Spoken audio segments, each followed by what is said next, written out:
Dans cette vidéo, vous allez voir comment augmenter la testostérone naturellement, simplement en suivant ces directives que vous allez voir aujourd'hui. Vous avez probablement remarqué que les hormones sexuelles occupent une place de plus en plus importante dans notre organisme.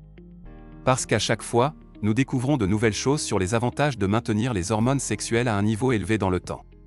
Toutes ces informations sont fondées sur des preuves scientifiques, qui montrent comment la qualité de vie s'améliore avec le temps si nous maintenons des niveaux plus élevés d'hormones sexuelles telles que la testostérone. Ainsi, la première chose que vous devez comprendre avec toute hormone, et avec tout processus de production endogène, c'est-à-dire la production qui se produit dans notre corps, et non avec des nutriments tels que les vitamines et les minéraux, qui doivent être consommés à l'extérieur, et que les hormones ont 3 étapes à suivre pour leur production correcte. Il faut d'une part la matière première, d'autre part une usine de production capable de réaliser la bonne production. Et il faut qu'il n'y ait aucun obstacle à la production et à la distribution de la substance dans votre corps. Examinons-les tous. Tout d'abord, pour la production, vous avez besoin d'une bonne quantité de matière première. La matière première des hormones sexuelles est le cholestérol, donc l'une des choses dont vous avez besoin en premier lieu est de consommer beaucoup de graisses saines.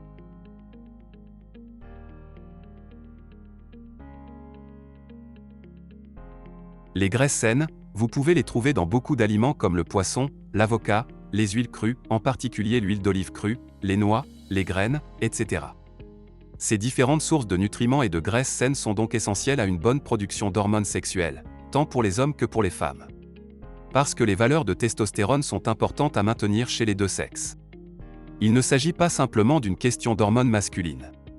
En outre, il est important de savoir qu'un bon taux de testostérone va de pair avec un bon taux d'hormones de croissance, qui est également la clé d'une vieillesse sans symptômes et sans perte de masse musculaire. Le deuxième facteur est que vous avez l'usine de production en bon état, en l'occurrence le foie. La première chose que je vais vous recommander est donc de faire un nettoyage du foie pour le maintenir en bon état et éliminer les toxines. Un autre facteur est que vous pouvez avoir votre usine en état, mais ne pas avoir la stimulation de la production. Le stimulus de production de la testostérone va être, d'une part, l'activité sexuelle. D'un autre côté, il faudra faire de l'exercice.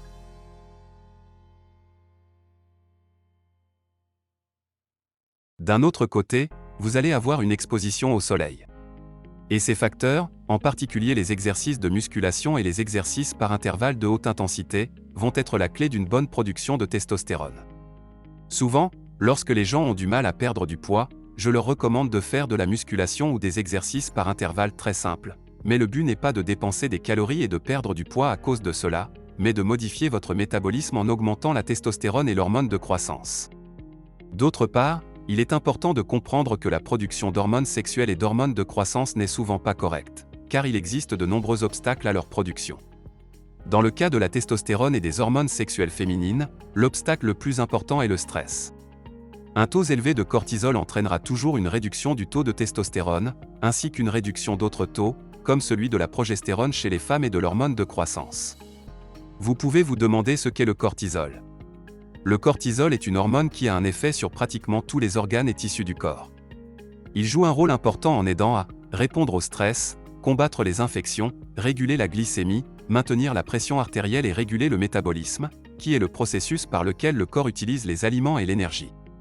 D'autre part, étonnamment, l'un des facteurs les plus importants pour réduire le cortisol et augmenter la testostérone est une bonne qualité de sommeil.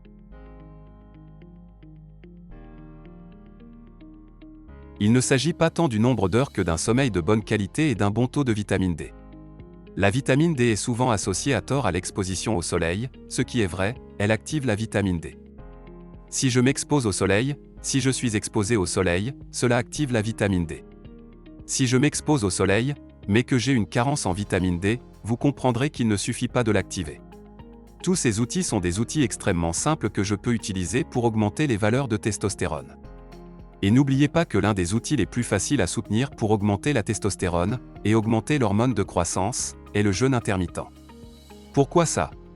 Parce qu'après 12 heures, cela génère une élévation de la somatotrophine, et cela génère une élévation de la testostérone. C'est un outil très simple. Mettez-la en pratique, essayez-la vous-même pour voir si elle fonctionne vraiment. Et surtout, ne consommez pas de céréales et de produits laitiers qui vont être de gros perturbateurs hormonaux de la production de testostérone. J'espère que cette vidéo vous a aidé et que vous pouvez améliorer la testostérone dans votre corps, pour avoir une vie plus saine et meilleure.